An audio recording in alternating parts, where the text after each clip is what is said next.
اعوذ باللہ من الشیطان الرجیم بسم اللہ الرحمن الرحیم اليوم احل لکم الطیبات وطعام الذین اوتوا الکتاب حل لکم وطعامکم حل لهم والمحصنات من المؤمنات والمحصنات من الذین اوتوا الکتاب من قبلکم اذا آتیتموہن اجورہن محصنین غیر مصافحین ولا متخذی اخدان ومن یکفر بالایمان فقد حبط عملہ وهو فی الآخرۃ من الخاسرین صدق اللہ العظیم۔ الیوم احل لکم الطیبات، یہ وہی انداز ہے کہ الیوم اکملت لکم دینکم واتممت علیکم نعمتی ورضیت لکم الاسلام دینا۔ آج کے دن تمہارے لیے تمام پاکیزہ چیزاں حلال کر دی گئیں، یعنی اگر اس سے پہلے کوئی مختلف مذاہب میں، یہود کی شریعت میں حضرت یعقوب علیہ السلام کی بات پسند و ناپسند جو ذاتی تھی اس کی بنا پر کوئی رکاوٹیں ہو گئی تھیں، یا یہ کہ مشرکانہ جو اوہام تھے ان کی وجہ سے تمہارے ذہنوں میں کچھ الجھنیں تھیں، آج ان سب کو صاف کیا جا رہا ہے۔ الیوم احل لکم الطیبات، تمام صاف ستھری پاکیزہ چیزیں تمہارے لیے حلال ہیں۔ وطعام الذین اوتوا الکتاب حل لکم، اور ان لوگوں کا کھانا بھی کہ جنہیں کتاب دی گئی تھی تمہارے لیے حلال ہے۔ لیکن اس میں ظاہر ہونا چاہیے کہ ان کا کھانا کہ جو ظاہر بات ہے کہ اگر عیسائی سور کھا رہا ہوگا تو وہ ہمارے لیے حلال نہیں ہوگا، مطلب یہ کہ ان کا گوشت ذبح کیا ہوا اگر ہو حلال جانور کا تو وہ ہم کھا سکتے ہیں، جانور حلال ہو، اور نمبر دو کہ اسے ذبح کیا گیا ہو۔ وطعامکم حل لہم، اسی طرح تمہارا کھانا بھی ان کے لیے حلال ہے۔ والمحصنات من المؤمنات، اور تمہارے لیے شادی کرنا بھی حلال ہے ان سے بھی کہ جو خاندانی خواتین ہوں اہل ایمان میں سے۔ والمحصنات من الذین اوتوا الکتاب من قبلکم، اور خاندانی خواتین ان لوگوں کی کہ جنہیں کتاب دی گئی تھی تم سے پہلے، یعنی مسلمان مرد جو ہے عیسائی اور یہودی خاتون سے شادی کر سکتا ہے۔ اذا آتیتموہن اجورہن، جب کہ تم انہیں ادا کر دو ان کے مہر۔ محسنین، نیت یہ ہو کہ انہیں گھر میں بسانا ہے، مستقل ایک خاندان کا ادارہ وجود میں لانا ہے۔ غیر مصافحین، صرف شہوت رانی کے لیے نہیں، صرف مستی نکالنے کے لیے نہیں۔ ولا متخذی اخدان، اور نہ ہی کوئی چھپی دوستی یاریاں بنانے کے لیے، کھلم کھلا نکاح ہو، ایک مسلمان مرد کسی عیسائی عورت سے، کسی یہودی عورت سے نکاح کر سکتا ہے۔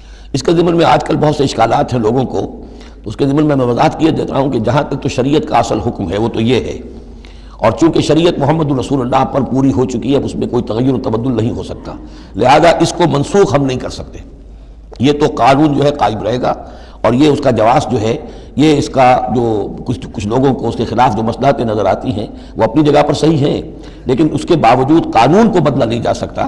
اگر ایک خالص اسلامی ریاست ہو تو کچھ عرصے کے لیے کسی ایسی اجازت کو موقوف کیا جا سکتا ہے، جیسے حضرت عمر رضی اللہ تعالیٰ عنہ نے ایک زمانے میں جب کہ قحط پڑا ہوا تھا تو قطع ید کی سزا جو ہے، چوری پر ہاتھ کاٹنے کی سزا کو موقوف کر دیا تھا۔ یہ حالات ایسے ہیں۔ اسی طرح سے عارضی طور پر کسی حکم میں، کسی ایگزیکٹو آرڈر کے ذریعے سے، اسلامی حکومت کے کسی عارضی حکم کے ذریعے سے کوئی پابندی لگ سکتی ہے۔ مثلا چونکہ صورتحال یہ ہے کہ مسلمان مردوں کو اجازت ہے عیسائی اور یہودی عورتوں سے شادی کی، مسلمان عورت کی شادی نہیں ہو سکتی کسی بھی عیسائی یا یہودی مرد سے۔ اب اس کی کیا علت ہے کہ عام طور پر سمجھا یہی جاتا ہے کہ مرد غالب ہوتا ہے، لہذا اس کا امکان ہے کہ وہ اپنی بیوی کو سیدھے راستے پر لے آئے گا، نہ یہ کہ اس کی بیوی اسے غلط راستے پر لے جائے گی۔ دوسرے یہ کہ اس زمانے میں اولاد ہوتی تھی مرد کی، تو گویا کہ ثابت تھا کہ جو اولاد ہوگی وہ ماں پر نہیں ہوگی، عیسائی نہیں ہوگی، یہودی نہیں ہوگی، بلکہ وہ مسلمان ہوگی۔ دوسرے اس وقت مسلمانوں کا غلبہ ہو گیا تھا، اور یہودی عیسائی جو تھے وہ ان کے گویا کہ تابع ہو چکے تھے۔ نفسیاتی اعتبار سے یہ دونوں صورتیں اس وقت بدل چکی ہیں۔ آج مسلمان مغلوب ہیں، یہودی عیسائی جو ہیں ان کا پلڑا بھاری ہے دنیا کی سیاست میں اور دنیا کے معاملات میں۔ ویسے بھی مرد جو ہیں وہ کمزور ہو چکے ہیں اور عورتوں کا غلبہ ہے۔ اس حوالے سے مناسب یہی ہے کہ یہ شادیاں نہ ہوں، لیکن حرام ان کو ہم نہیں کہہ سکتے۔ البتہ کوئی اگر اسلامی ریاست کہیں قائم ہو جائے تو پھر وہ وقتی طور پر، جب تک کہ حالات میں کوئی اور تبدیلی نہ ہو جائے، مصلحتوں کے پیش نظر اس اجازت کو عارضی طور پر منسوخ کر سکتی ہے۔ وَمَن يَكْفُرْ بِالْإِيمَانِ فَقَدْ حَبِطَ عَمَلُهُ، تو جس شخص نے ایمان کے ساتھ کفر کیا اس کے تمام اعمال حبط ہو گئے۔ اب اس میں اشارہ اہل کتاب کی طرف بھی ہو سکتا ہے کہ پہلے وہ صاحب ایمان تھے، جب تک محمد رسول اللہ تشریف نہیں لائے، جو حضرت عیسیٰ کو مانتا تھا وہ مومن تھا، جو حضرت موسیٰ کو مانتا تھا مومن تھا، لیکن یہ کہ اب اگر وہ نہیں مان رہے تو گویا کہ وہ کفر کر رہے ہیں۔ اور دوسری یہ کہ کوئی شخص ایمان کا مدعی ہو کر ایسی حرکتیں کرے کہ جو کہ کافرانہ ہے تو اس کے تمام اعمال حبط ہو جائیں گے، وَهُوَ فِي الْآخِرَةِ مِنَ الْخَاسِرِينَ، اور آخرت میں وہ ہوگا بڑے خسارہ پانے والوں میں۔ یا ایھا الذین آمنوا اذا قمتم الی الصلاۃ، اہل ایمان جب تم کھڑے ہو، ارادہ کرو، قصد کرو نماز کا، فَاغْسِلُوا وُجُوهَكُمْ وَأَيْدِيَكُمْ إِلَى الْمَرَافِقِ، تو دھو لیا کرو اپنے چہرے بھی اور اپنے دونوں ہاتھ بھی کہنیوں تک۔ وَامْسَحُوا بِرُؤُوسِكُمْ اور اپنے سروں پر مسح کر لیا کرو، وَأَرْجُلَكُمْ اور دھو لیا کرو اپنے پاؤں کو بھی إِلَى الْكَعْبَيْن ٹخنوں تک۔ یہ ارجلکم اور ارجلکم دونوں قرأتیں ہمارے ہاں بھی ہیں، مستند قرأتوں میں ہیں۔ اہل تشیع جو ہے ویسے اس کو مستقل ارجلکم پڑھتے ہیں، اور ان کے نزدیک یہ مسح کے ساتھ ہے، وَامْسَحُوا بِرُؤُوسِكُمْ وَأَرْجُلِكُمْ، مسح کر لیا کرو اپنے سروں پر بھی اور پیروں پر بھی۔ لیکن یہ کہ ہمارے اہل سنت کے نزدیک یہ ارجلکم ہے، اور اس میں چونکہ إِلَى الْكَعْبَيْن کا آ گیا اضافہ، اگر صرف مسح ہوتا تو اس میں کوئی حد بیان کرنے کی ضرورت نہیں تھی، لہذا إِلَى الْكَعْبَيْن کے اضافے سے وہ بالکل اس کے مساوی ہو گیا ہے إِلَى الْمَرَافِق، جیسے ہاتھوں کو دھونا ہے کوہنیوں تک، ایسے ہی پاؤں کو دھونا ہے ٹخنوں تک۔ وَإِن كُنتُمْ جُنُبًا فَاطَّهَّرُوا، اور اگر تم حالت جنابت میں ہو تو پھر تم اور زیادہ پاکی حاصل کرو، یعنی غسل کرو، پورے جسم کا غسل کرو۔ وَإِن كُنتُمْ مَرْضَىٰ أَوْ عَلَىٰ سَفَرٍ، اور اگر تم بیمار ہو یا سفر پر ہو، اور جاء أَحَدٌ مِّنكُم مِّنَ الْغَائِطِ، یا کوئی تم میں سے کسی نشیبی جگہ سے ہو کر آئے، عام طور پر قضاء حاجت کے لیے لوگ نشیبی جگہوں پر جاتے تھے، اور لامستم النساء، یا تم نے عورتوں سے مقاربت کی ہو، فلم تجدوا ماء، اور تم نہ پاؤ پانی، فتیمموا صعیدا طیبا، تو ارادہ کرو پاک مٹی کا، فامسحوا بوجوہکم وایدیکم منہ، تو اس سے اپنے چہروں اور ہاتھوں کو مل لو۔ ما یرید اللہ لیجعل علیکم من حرج، اللہ یہ نہیں چاہتا کہ تم پر کوئی تنگی کرے، پانی نہیں ہے تو مٹی سے، ولکن یرید لیطہرکم، لیکن یہ ضرور چاہتا ہے کہ وہ تمہیں پاک کرے، ولیتم نعمتہ علیکم، اور تم پر اپنی نعمت کا اتمام فرمائے، لعلکم تشکرون، تاکہ تم شکر کا حق ادا کر سکو۔ واذکروا نعمت اللہ علیکم ومیثاقہ الذی واثقکم بہ، اب دیکھیے ایک میثاق وہ تھا کہ جو بنی اسرائیل سے لیا گیا، اب یہ میثاق اہل ایمان سے ہو رہا ہے۔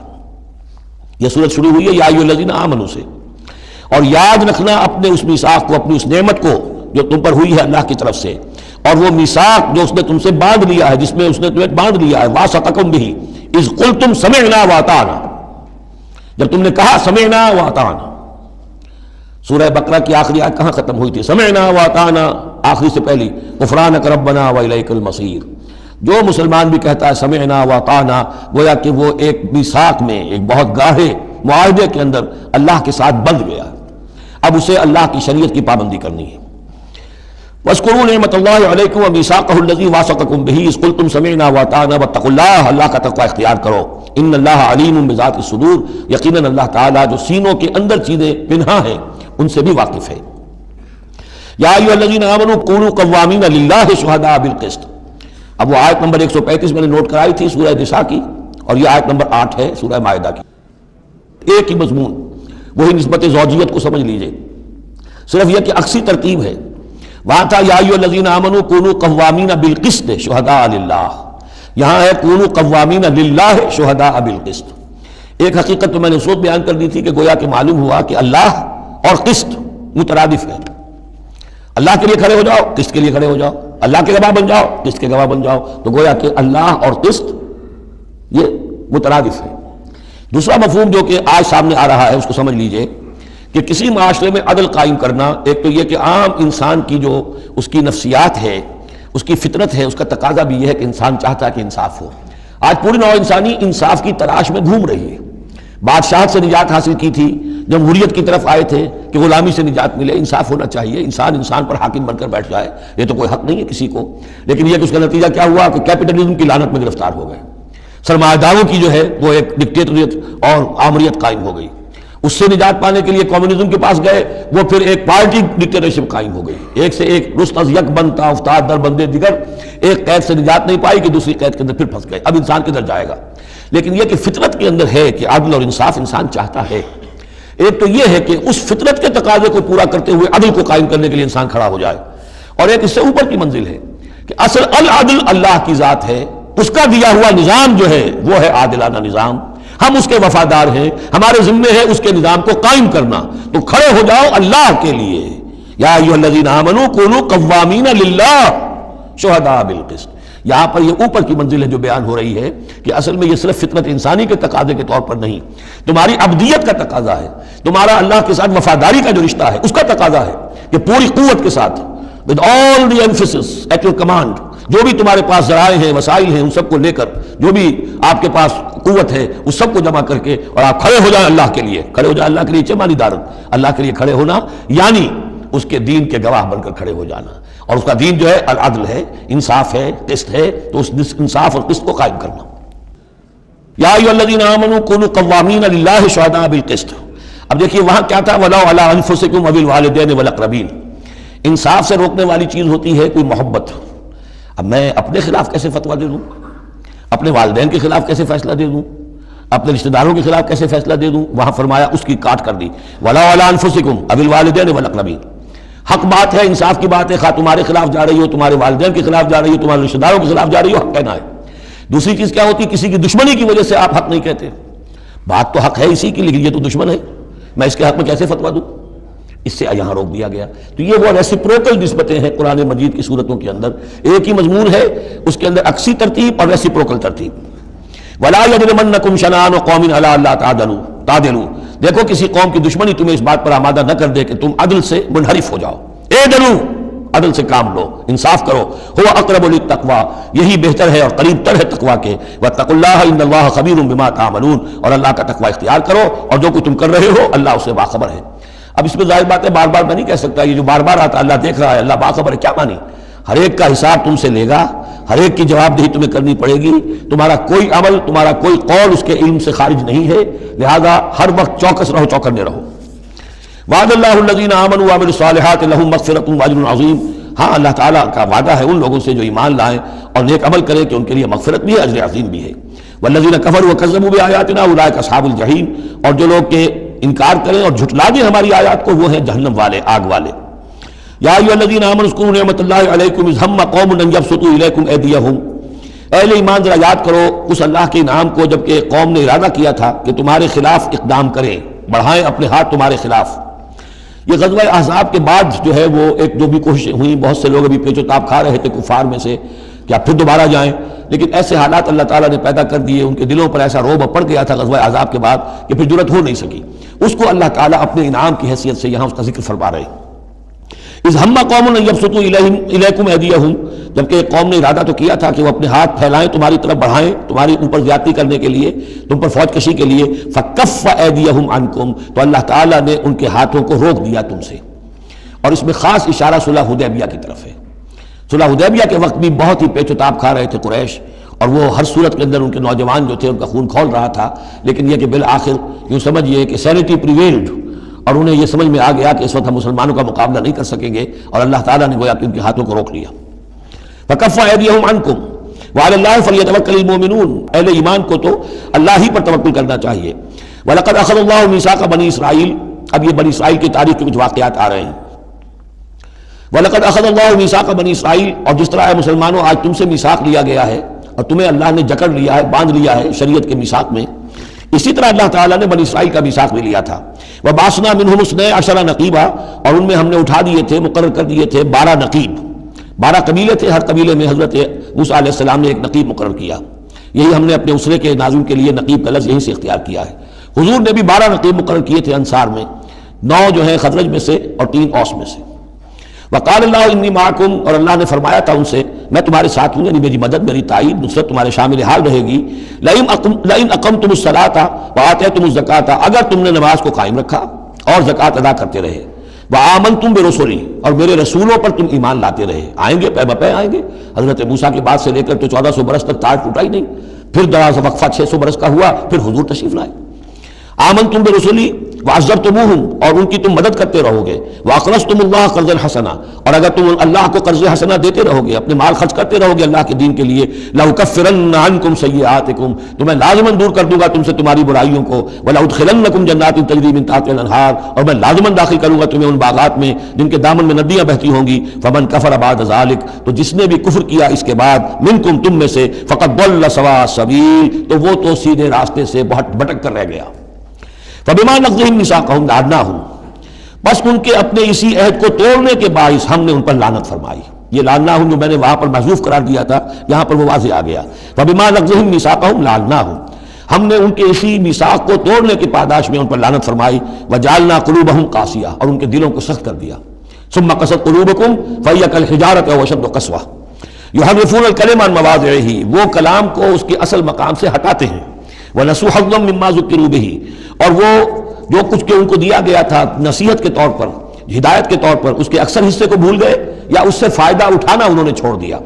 وَلَا تَزَالُ تَطَّلِعُ عَلَىٰ خَائِنَةٍ مِّنْهُمْ، اور اے نبی آپ ہمیشہ ان کی طرف سے خیانت کی اطلاعیں پاتے رہیں گے۔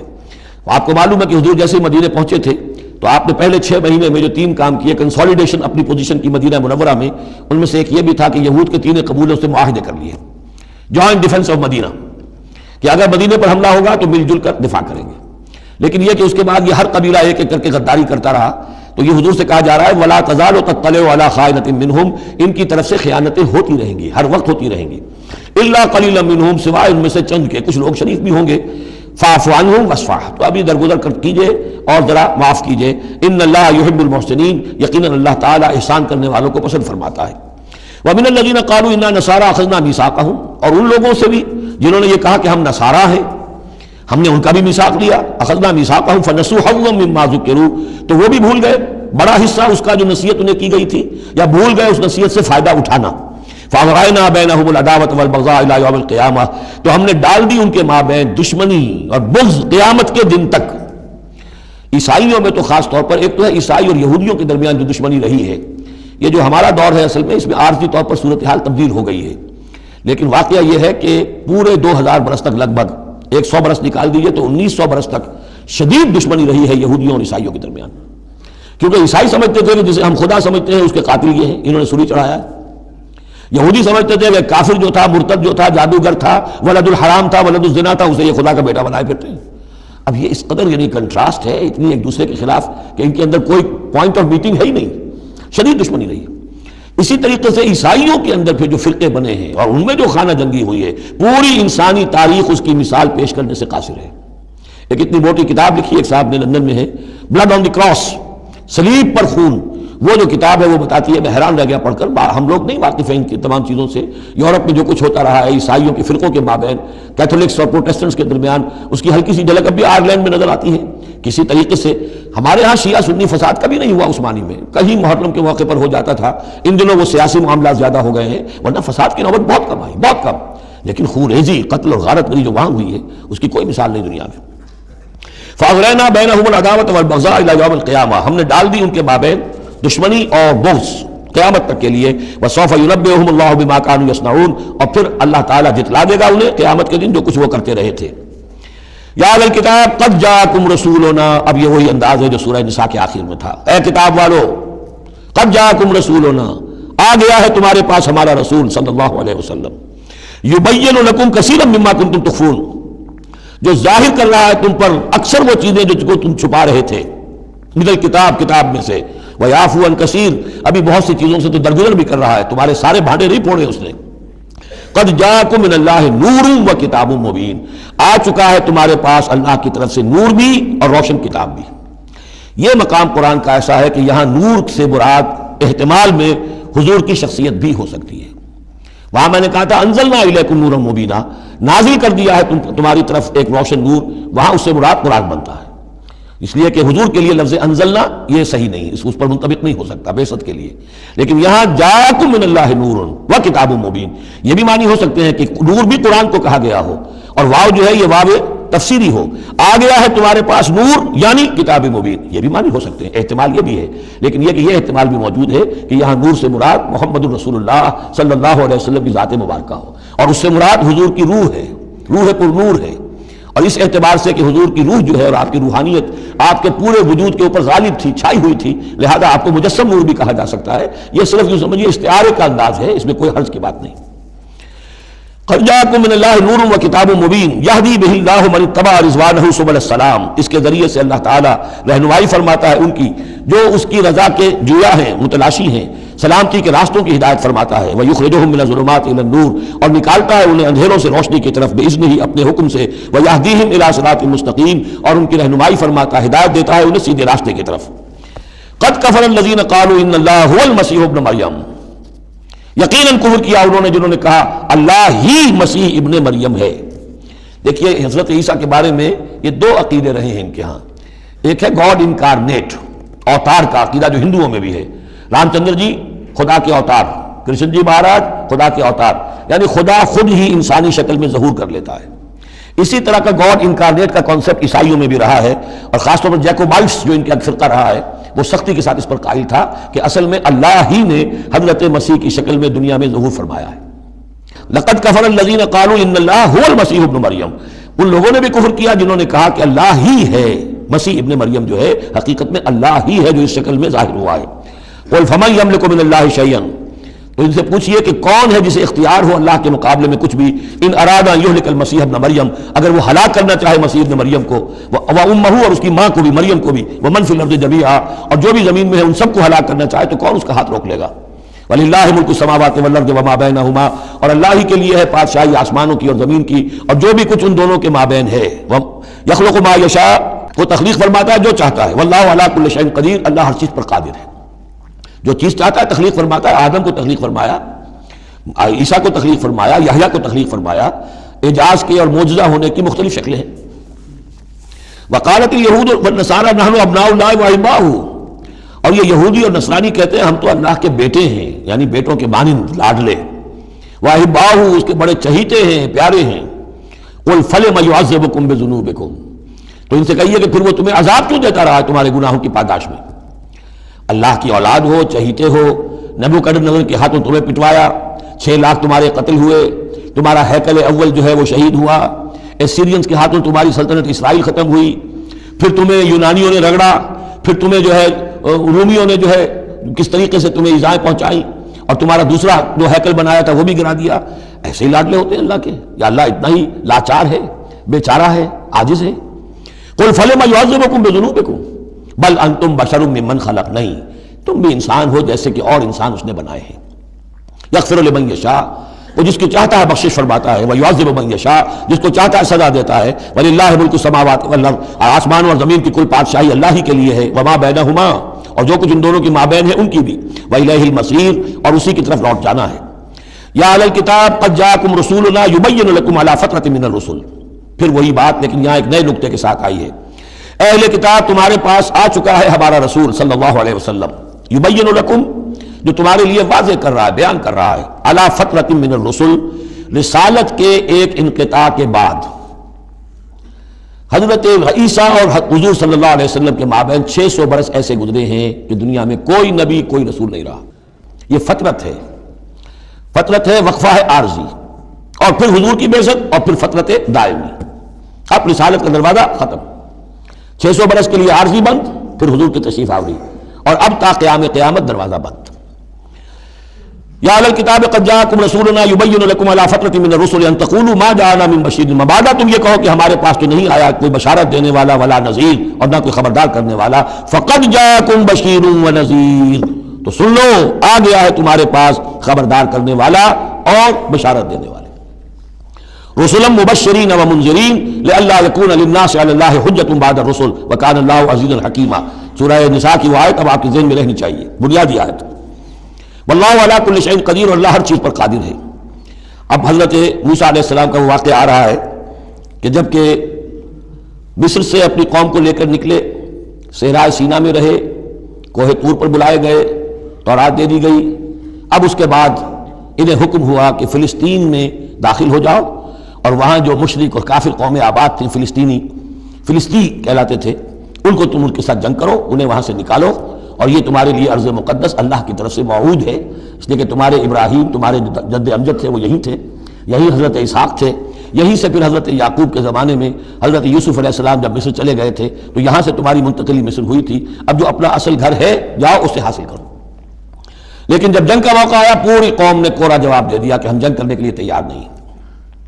اس پر حضرت موسیٰ علیہ السلام کے مزاج میں جو تلخی پیدا ہوئی اور طبیعت کے اندر یوں سمجھیے بیزاری کی شدت پیدا ہوئی، وہ آپ دیکھیے گا کہ ہم یہ سمجھتے ہیں کہ رسول جو ہے وہ اپنی امت کے حق میں شفقت ہی شفقت ہوتا ہے، شفقت بھی ہے، جیسے اللہ کا معاملہ رؤوف بھی ہے، ودود بھی ہے، لیکن عزیز انتقام بھی ہے، انتقام لینے والا بھی ہے۔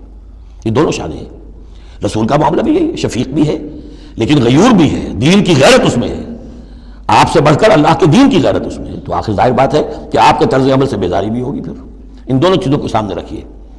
اور یہ بات ذرا میں عرض کر دوں، تھوڑی سا نکتہ ہے سمجھنے کا، کہ چونکہ اس قوم کو اب تک بہت سا تجربہ ہوا تھا معجزوں کا، پیاس لگی، ہم سورہ بقرہ میں پڑھ آئے ہیں، ایک ضرب لگی چٹان پر 12 چشمے پھوٹ گئے، کوئی محنت تو کرنی نہیں پڑی۔ بھوک لگی، من و سلوہ نازل ہو گیا۔ دھوپ لگی، سائبان جو ہے وہ ابر کا سائبان ساتھ ساتھ چل رہا ہے۔ سمندر راستے میں آیا، پھٹا، اس نے راستہ دے دیا۔ تو اس سے یہ بھی کہا جا سکتا ہے کہ اس لاڈ پیار کی وجہ سے بگڑ گئے تھے. اور یہی حکمت ہے کہ حضور کی پوری زندگی میں آپ کو اس طرح کا کوئی معجزہ نظر نہیں آتا. مسلمانوں جو کرنا ہے اپنی جان دے کر، ایثار سے، قربانی سے، محنت سے، مشقت سے، بھوک جھیل کر، فاقے برداشت کر کے کرو.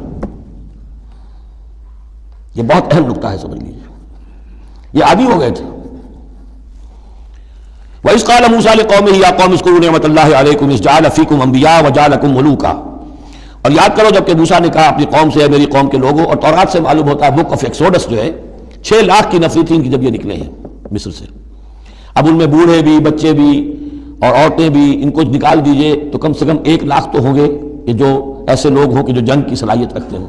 اور نیچے جائیے برسبیل تنزل تو 50,000 تو ہوں گے. لیکن ان کا حال کیا ہوا وہ دیکھ لیجئے.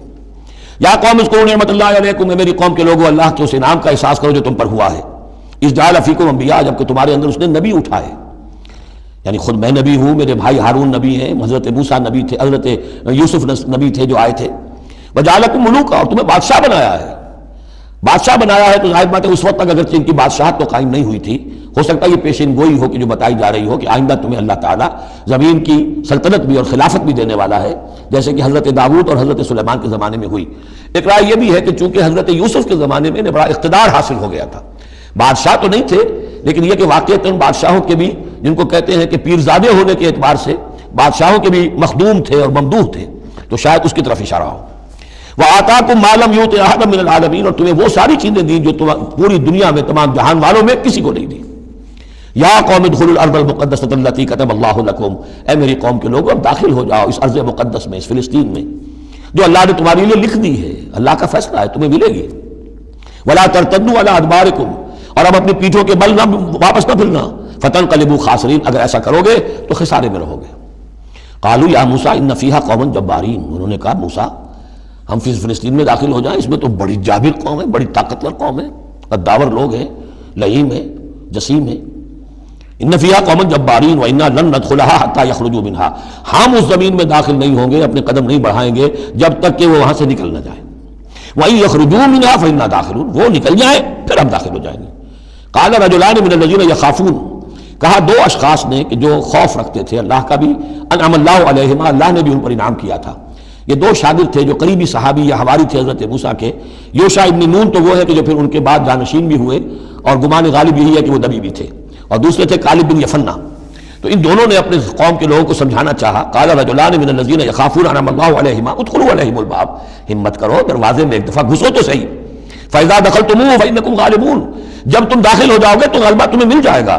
وعلى الله فتوکلوا، اللہ پر توکل کرو، ان کنتم مؤمنین، اگر تم مومن ہو. قالوا یا موسیٰ انا لن ندخلها ابدا، انہوں نے کہا موسیٰ ہم تو کبھی بھی، یہ ترجمہ کبھی بھی اصل میں کیا گیا ہے اس مصحف میں بھی، لیکن یہ گرامر کے اندر عربی محاورے میں ابدا ہرگز ہرگز، ہم ہرگز ہرگز داخل نہیں ہوں گے. یا موسیٰ لن ندخلها ابدا، ہم ہرگز داخل نہیں ہوں گے ما داموا فیہا، جب تک کہ وہ اس میں موجود ہے. فذهب انت وربک، جاؤ تم اور تمہارا رب. اور یہ میری طرف سے اضافہ کر لیجئے، ساتھ اپنی لٹھیاں بھی لے جاؤ. یہ تمہارا عصا جو ہے اس نے بڑے بڑے کارنامے دکھائے ہیں، یہ بھی ساتھ لے جاؤ. فذهب انت وربک فقاتلا، اور جا کے قتال کرو. انا ہاہنا قاعدون، ہم تو یہاں بیٹھے ہیں. زمین جنبت نہ جنبت محمد، ہم تو یہاں ٹکے ہوئے، ہم نہیں لیں گے.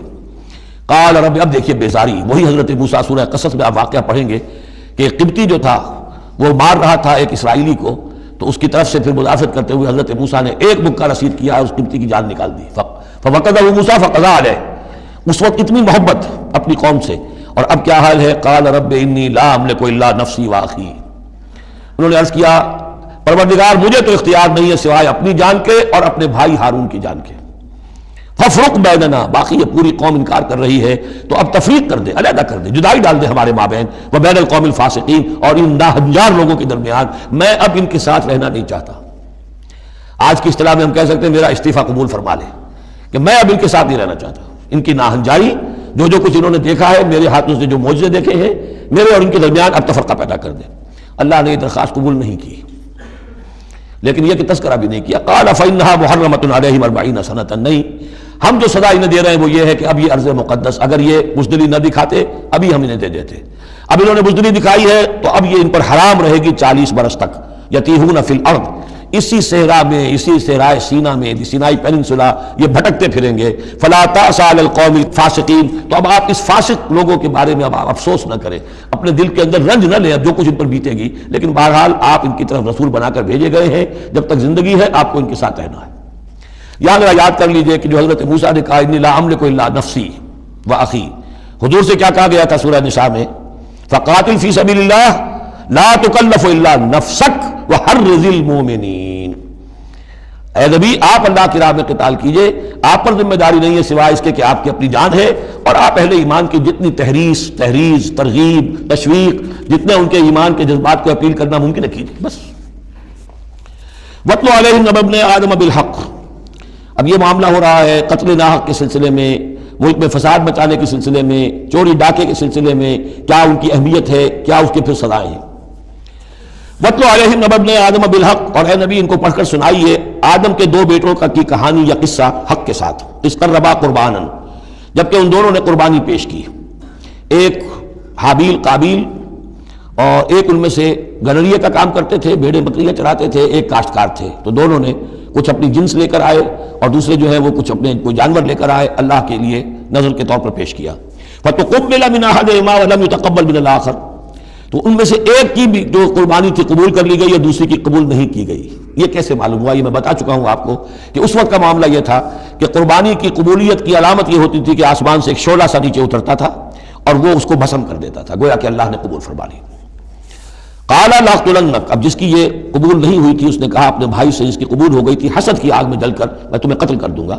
قال انما يتقبل اللہ من المتقین. انہوں نے کہا بھائی جان اس میں میرا کیا قصور ہے، یہ تو اللہ تعالیٰ کا قاعدہ ہے، قانون ہے، وہ صرف متقیوں ہی سے قبول کرتا ہے. لئن بسطت الی یدک لتقتلنی، اگر آپ اپنا ہاتھ بڑھائیں گے مجھ پر، چلائیں گے مجھے قتل کرنے کے لیے، ما انا بباسط یدی الیک لیقتلک، تو بھی میں اپنا ہاتھ نہیں چلاؤں گا، نہیں بڑھاؤں گا کہ آپ کو قتل کروں، یعنی یہ ایک طرفہ قتل ہوگا آپ کا. انی اخاف اللہ رب العالمین، مجھے تو اللہ کا خوف ہے جو تمام جہانوں کا پروردگار ہے. انی ارید ان تبوء باسمی و اسمک، اور پھر میں چاہتا ہوں کہ اگر آپ مجھے قتل کر ہی دیں، اس انتہا تک پہنچ ہی جائیں، تو آپ اپنے گناہ کا بھی بوجھ اپنے سر لیں، میرے گناہ کا بھی بوجھ لیں. جو ناحق مقتول ہے اس کے تو گویا کہ تمام گناہ اس قاتل نے اپنے سر پر لے لیے، تو میرے تو گھاٹے کا سودا نہیں ہے. What do I stand to loose?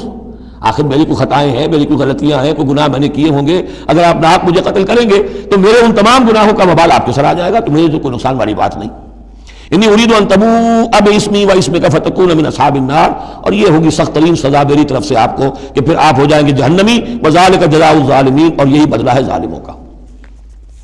فطوعت لہ نفسہ قتل اخیہ، اب اس کے نفس نے آمادہ کر ہی لیا اسے اپنے بھائی کے قتل پر.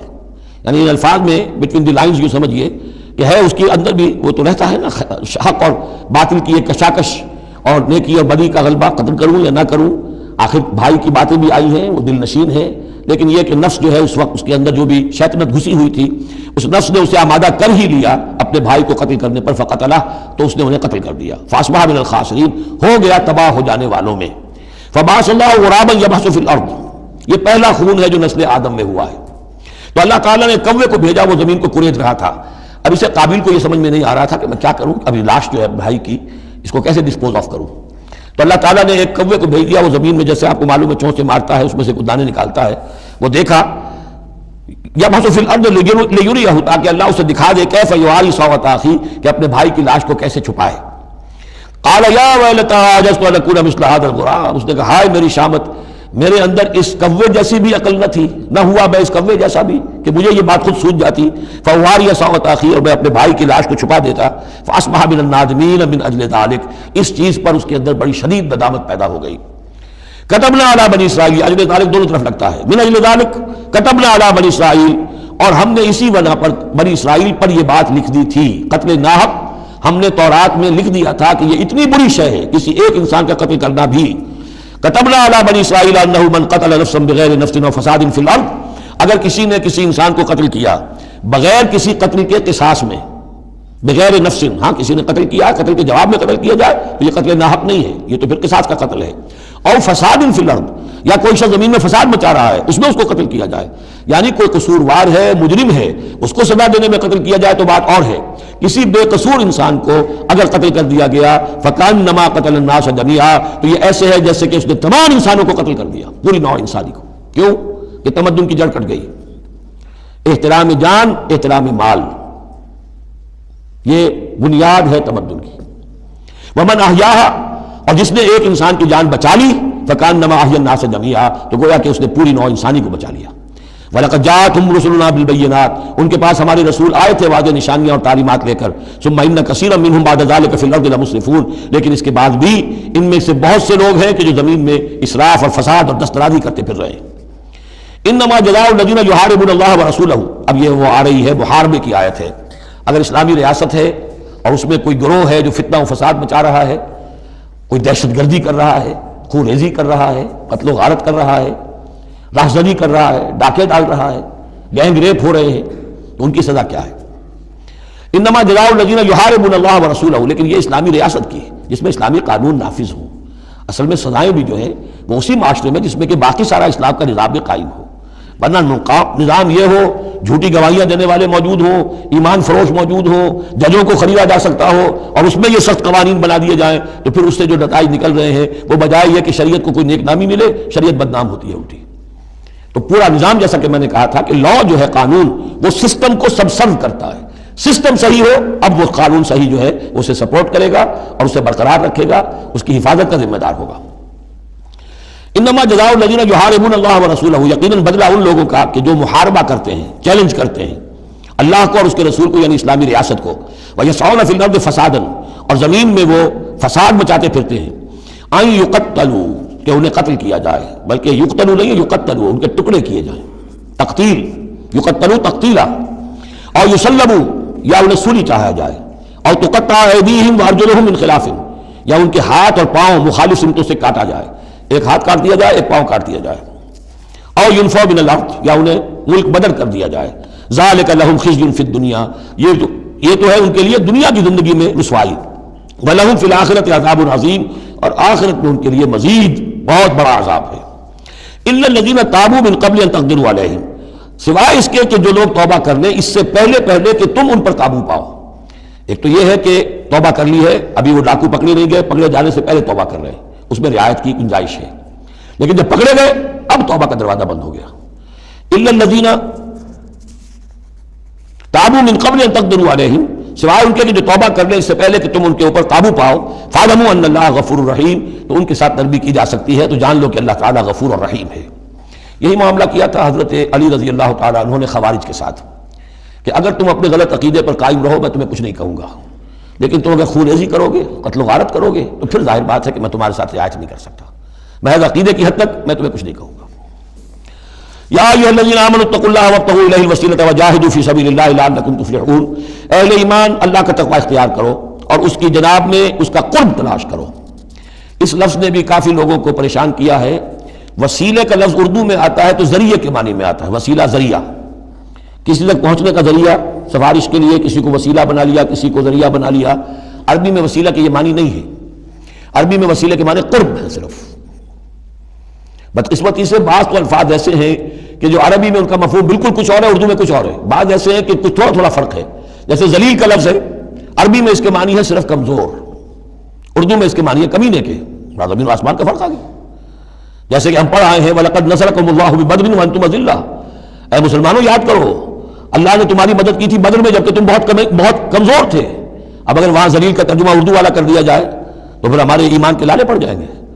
اسی طریقے سے عربی میں جہل کے معنی جو ہے وہ جذباتی ہونا ہے، ان پڑھ ہونا نہیں، پڑھے لکھے جاہل ہو سکتے ہیں، جذباتی ہیں، اکھنڈ ہے، اکھڑ مزاج کے لوگ ہیں، وہ غیر عالم کو جاہل نہیں کہتے، لیکن اردو میں جاہل کہتے ہیں جو ان پڑھ ہو۔ اسی طریقے سے یہ لفظ وسیلہ ہے، اس کا جو اصل مفہوم ہے قرب۔ اہل ایمان اللہ کا تقوی اختیار کرو، نمبر 1۔ وابتغوا الیہ الوسیلہ، نہیں آگے بڑھو، اس کا قرب تلاش کرو، تقرب، اس سے نزدیک ہو جاؤ، قریب سے قریب ہو جاؤ۔ لیکن اس تقرب کا ذریعہ کیا ہوگا؟ وجاہدوا فی سبیلہ لعلکم تفلحون، اس کی راہ میں جہاد کرو تاکہ تم فلاح پاؤ۔ اس سے بات بالکل کھل گئی۔ تقوی اور تقرب اللہ کے لیے جہاد۔ تقوی شرط لازم ہے، پہلے تو یہ کہ جو حرام چیزیں ان سے آپ بچیں، جن چیزوں سے روک دیا گیا ہے ان سے رک جائیں، اور اللہ کی نافرمانی جو ہے اس سے باز آ جائیں۔ اب اس کے بعد اس کی طرف آگے بڑھنا چاہتے ہیں، تقرب حاصل کرنا چاہتے ہیں، اس کی راہ میں جہاد کیجیے۔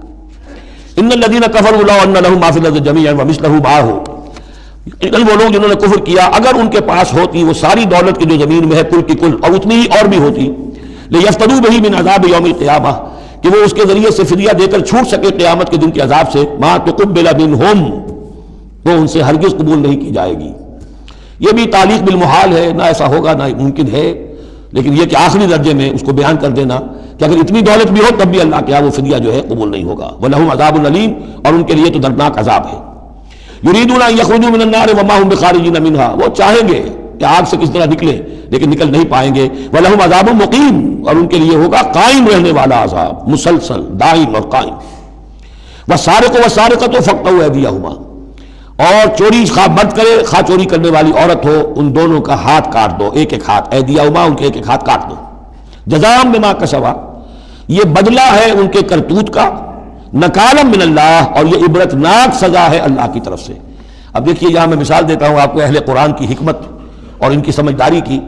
غلام احمد پرویز صاحب کہتے ہیں کہ یہ جو ہے کہ ہاتھ کاٹ دو چور کا، اس کا مطلب ہے ایسا نظام بنا دو کہ چوری کی ضرورت ہی نہ پڑے۔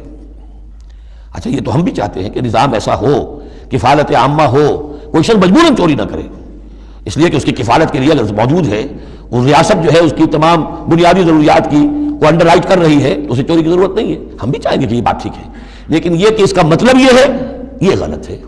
لیکن قرآن کس طرح اپنی حفاظت کرتا ہے؟ ایسے نظام کا قائم کرنا عبرت ہوگی، ایسا نظام کا قائم کرنا ان کے کرتوتوں کی سزا ہوگی۔ قرآن مجید پر اس قسم کا باطل جو ہے حملہ آور نہیں ہو سکتا۔ دو الفاظ، فَاقْطَعُوا أَيْدِيَهُمَا، ان کے ہاتھ کاٹ دو، جزاء بما کسبا، جو کمائی انہوں نے کی ہے اس کا بدلہ۔ اچھا جو کمائی انہوں نے کی اس کا بدلہ یہ ہے کہ اچھا نظام قائم کرو۔ نکالن، نکال کہتے ہیں کہ عبرتناک سزا، نکالن من اللہ، اللہ کی طرف سے عبرت کے لیے۔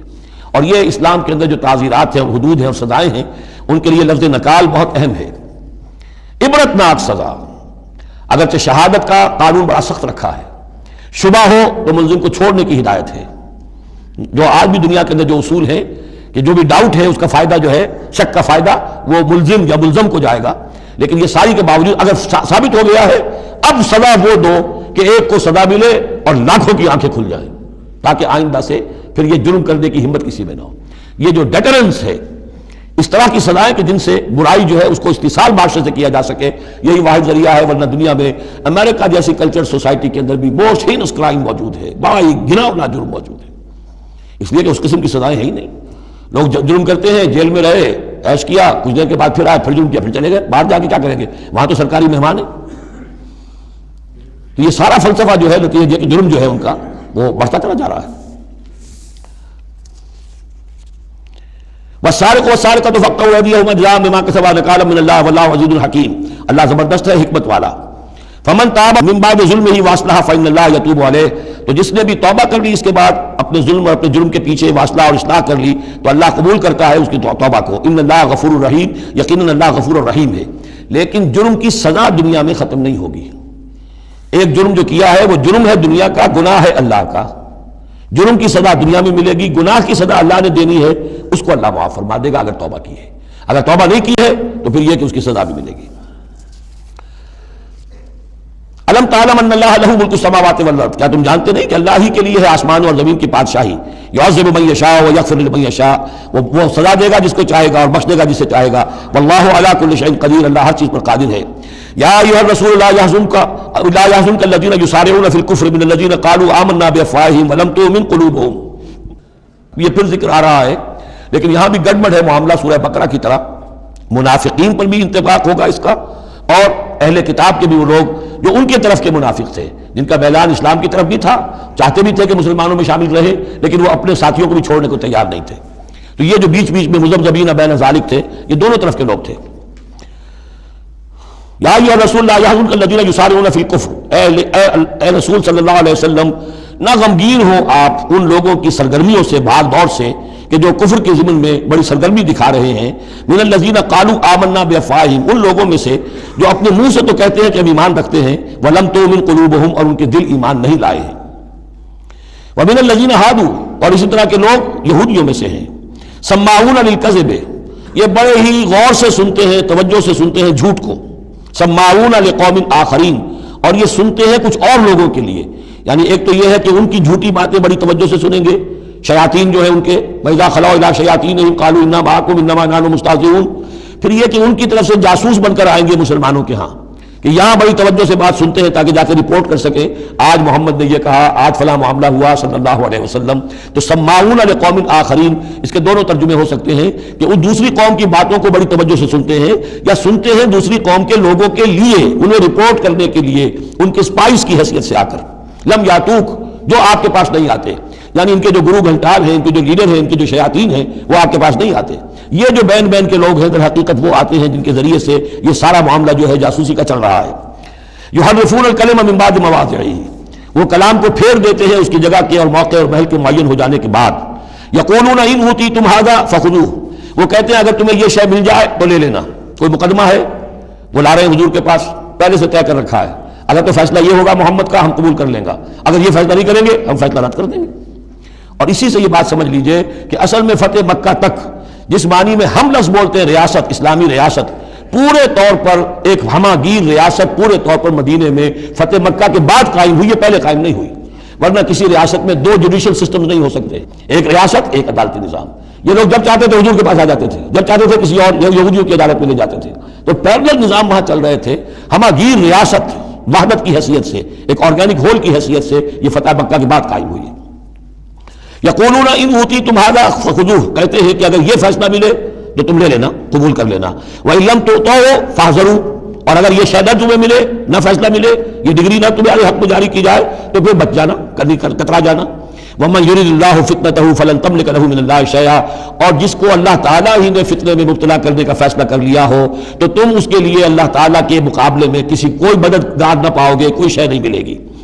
اولئک الذین لم یرد اللہ ان یطہر قلوبہم، یہ وہ لوگ ہیں کہ جن کے دلوں کو پاک کرنا اللہ نے چاہا ہی نہیں. لم یرد اللہ ان یطہر قلوبہم لہم فی الدنیا خزی، ان کے لیے دنیا میں بھی رسوائی ہے، ولہم فی الآخرۃ عذاب عظیم، اور آخرت میں ان کے لیے دردناک اور بہت بڑا عذاب ہے. سماعون للکذب، یہ خوب سنتے ہیں اچھی طرح اور چٹخارے لے لے کر سنتے ہیں جھوٹ کو. اکالون للسحت، خوب کھانے والے ہیں پیٹ بھر بھر کر حرام کے. فإن جاؤوک، پھر اگر یہ آپ کے پاس آئیں، فاحکم بینہم، آپ چاہیں تو ان کا مقدمہ لیں اور فیصلہ کریں. او اعرض عنہم، آپ چاہیں تو ان کا مقدمہ لینے سے انکار کر دیجیے، کیونکہ نیتیں ان کی نیک نہیں ہے. وہ آپ کا فیصلہ لینے نہیں آئے، طے کیے بیٹھے ہوئے پہلے سے کہ اگر فیصلہ یہ ہوگا تو قبول کر لیں گے ورنہ ہم لوٹ کے آ جائیں گے. تو ایسے لوگوں پر اپنا وقت ضائع کرنا جو ہے اس کو کوئی ضرورت نہیں ہے. لیکن یہ کہ اندیشہ یہ ہو سکتا تھا کہ یہ جا کے پروپیگنڈا کریں گے، دیکھو ہم تو گئے تھے محمد کے پاس مقدمہ لے کر، یہ کیسے نبی ہے رسول ہیں، یہ مقدمے کا فیصلہ کرنے کو تیار نہیں. تو یہ جو اندیشہ ہو سکتا تھا اس کی پھر آگے اللہ تعالیٰ کی طرف سے حضور کو اطمینان دلایا جا رہا کہ آپ پرواہ نہ کریں اس اندیشے کی. فَإِن جَاءُوكَ فَاحْكُم بَيْنَهُمْ أَوْ أَعْرِضْ عَنْهُمْ، اگر وہ آئیں آپ کے پاس اپنا مقدمہ لے کر تو چاہے تو آپ فیصلہ کریں اور چاہے اعراض کریں. وَإِن تُعْرِضْ عَنْهُمْ، اگر آپ ان سے اعراض کریں گے، ان کا مقدمہ جو ہے فیصلہ کرنے سے انکار کر دیں گے، فَلَن يَضُرُّوكَ شَيْئًا، وہ آپ کو کوئی ضرر نہیں پہنچا سکیں گے. ان کے مخالفانہ پروپیگنڈے سے قطعاً کوئی آپ کو ہراساں ہونے کی ضرورت نہیں ہے. وَإِن حَكَمْتَ، اور اگر آپ فیصلہ کریں، فَاحْكُم بَيْنَهُم بِالْقِسْطِ، تو بہرحال آپ کو فیصلہ کرنا ہے عدل اور قسط کے ساتھ، انصاف کے ساتھ. ان اللہ یحب المقسطین، یقیناً اللہ تعالیٰ جو ہے وہ انصاف کرنے والوں کو پسند کرتا ہے، ان سے محبت کرتا ہے. وَکَیفَ یحکمونک، اور اے نبی یہ کیسے آپ کو حکم بناتے ہیں، یہود کی طرف اشارہ ہے. وَعِندَهُمُ التوراۃ، ان کے پاس تورات موجود ہے، نیت ہو تو اسی کے فیصلے کو لے کر چلیں. فیہا حکم اللہ، اس میں اللہ کا حکم موجود ہے. ثم یتولون من بعد ذلک، پھر بھی وہ اس کے بعد بھی اس سے روگردانی کرتے ہیں. وما اولئک بالمؤمنین، اور حقیقت میں یہ لوگ مومن نہیں ہیں، ایمان سے خالی ہیں، ایمان سے تہی دست ہیں. ان کا اصل روگ یہ ہے. بارک اللہ لی ولکم فی القرآن العظیم ونفعنی وایاکم بالآیات والذکر الحکیم. خوش آمدید دوستو، امید کرتا ہوں ویڈیو آپ نے پوری دیکھی ہوگی اور آپ کو پسند بھی آئی ہوگی. قرآن مجید اللہ تعالیٰ کی وہ مقدس کتاب ہے جو قیامت تک آنے والے انسانوں کے لیے سراسر ہدایت ہے. اور قرآن مجید ایسی کتاب ہے جس میں ہمیں زندگی ہے اور زندگی کے متعلق جو بھی ضروری احکامات ہیں اور جو بھی ضروری باتیں ہیں وہ ہمیں قرآن کریم کے اندر ہی ملے گی. اب اس قرآن کو سمجھنا اور اس قرآن پر عمل کرنا یہی ہمارے زندگی کا سب سے بڑا مشن ہے. اگر آپ قرآن پر عمل نہیں کرتے اور اس کو اپنی زندگی میں نہیں لاتے تو یقیناً آپ ایک ناکام زندگی گزار رہے ہیں. قرآن میں اللہ تعالیٰ فرماتے ہیں لَقَدْ كَانَ لَكُمْ فِي رَسُولِ اللَّهِ أُسْوَةٌ حَسَنَةٌ، تحقیق کے ساتھ رسول اللہ صلی اللہ علیہ وسلم کی زندگی میں آپ کے لیے بہترین نمونہ ہے. تو یہ قرآن مجید اور قرآن مجید کے جتنے بھی احکامات ہیں، جتنے بھی ضروریات زندگی ہے، ان سب میں ہمارے لیے جو ہے نا، جو سب سے ضروری بات ہے وہ یہی ہے کہ ہم اس قرآن پر عمل کرنے، اس کو اپنی زندگی میں لائیں۔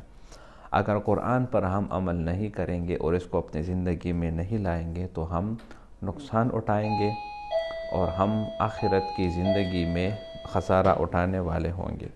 دوسری طرف یہ ہے کہ قرآن مجید چونکہ ایسی کتاب ہے جس کی حفاظت کی ذمہ داری وہ اللہ تعالیٰ نے لی ہے، یعنی قرآن میں اللہ تعالیٰ فرماتے ہیں اِنَّا نَحْنُ نَزَّلْنَا الذِّكْرَ وَإِنَّا لَهُ لَحَافِظُونَ، ہم نے ہی اس قرآن کو نازل کیا اور ہم ہی اس کی حفاظت کریں گے۔